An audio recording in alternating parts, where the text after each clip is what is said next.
Hey guys, welcome back to the channel. Thanks for watching. Today I want to talk about an RV maintenance issue. If you're full-time, you either have a washer dryer unit or you go to the laundromat. We have a Splendide WD2100XC washer dryer combo unit. It's the vented one. And let's go around to the other side of the RV and I'll show you what the problem is.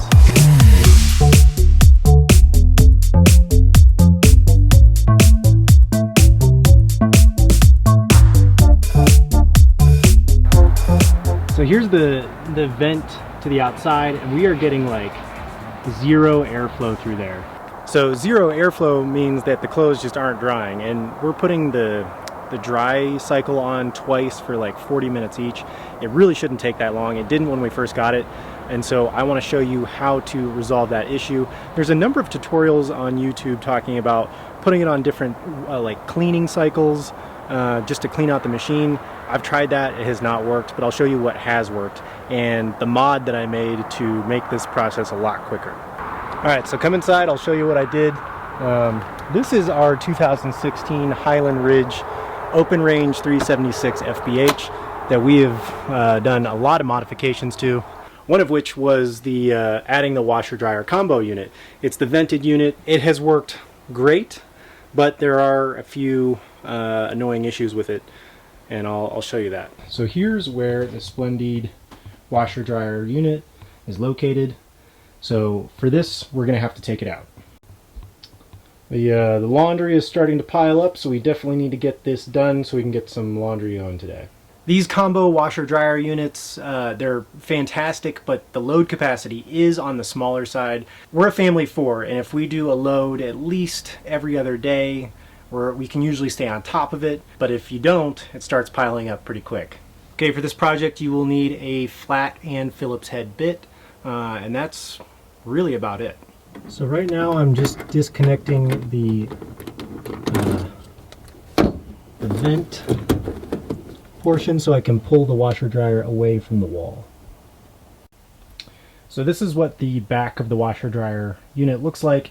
We'll be removing this rear access plate to get to the part in question. The part in question is actually, it's inside here. It's kind of a rubber boot with two 90-degree bends in it, and that is the exhaust vent for the lint. Well, I don't know who came up with that design, but two 90-degree bends in a tiny, basically 2-inch orifice, that is not great for airflow, especially when you've got wet lint coming through. So a lot of lint gets trapped down in there. Now before you go digging around in here, it's always a good idea to go ahead and unplug the unit, and you don't want to get shocked.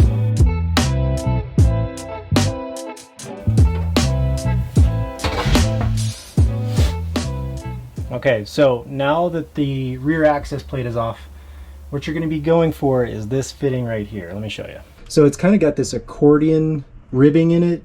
So that's just a place where a lot of wet hair and lint will get gunked up in, but really down at the bottom of this boot is where there's all this gunk. So we got to take this off. This is held on by a clamp, which is really difficult to get at. There's just a lot of stuff in the way. So I'll show you what I did to kind of modify this unit to make this easier to do.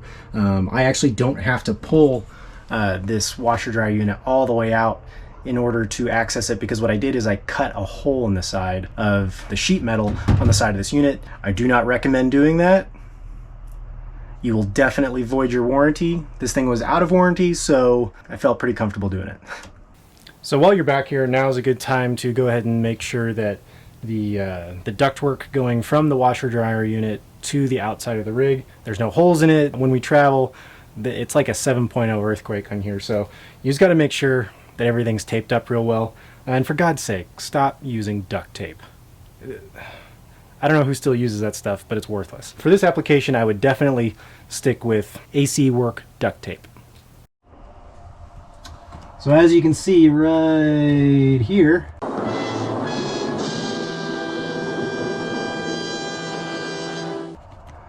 I've got a little tear, so I'm going to tape that back up. That way it is actually exhausting outside of the rig and not back inside. So here's what I did. Here's the vent opening on the back of the unit. I used a Dremel tool and cut a little side access panel here that you just kind of bend out of the way when you need it, and there is the rubber fitting right there. There's the clamp that you need to unscrew, so it's actually really easy to get to from here.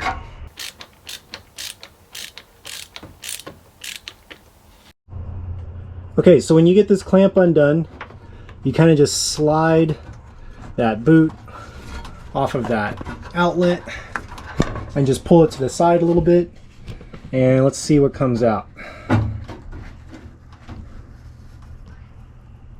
Oh, look at that. That is disgusting.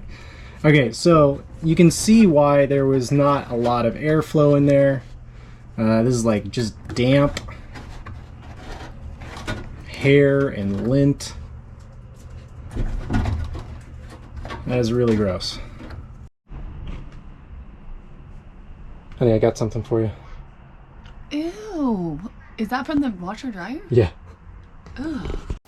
Okay, so you're already back here. This is a pain to get out in the first place, so just make sure you do a really thorough job of cleaning that out.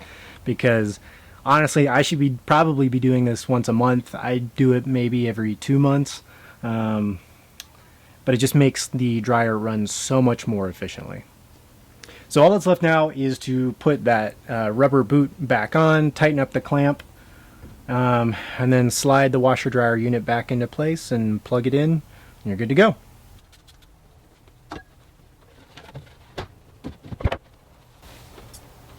Okay, back in business.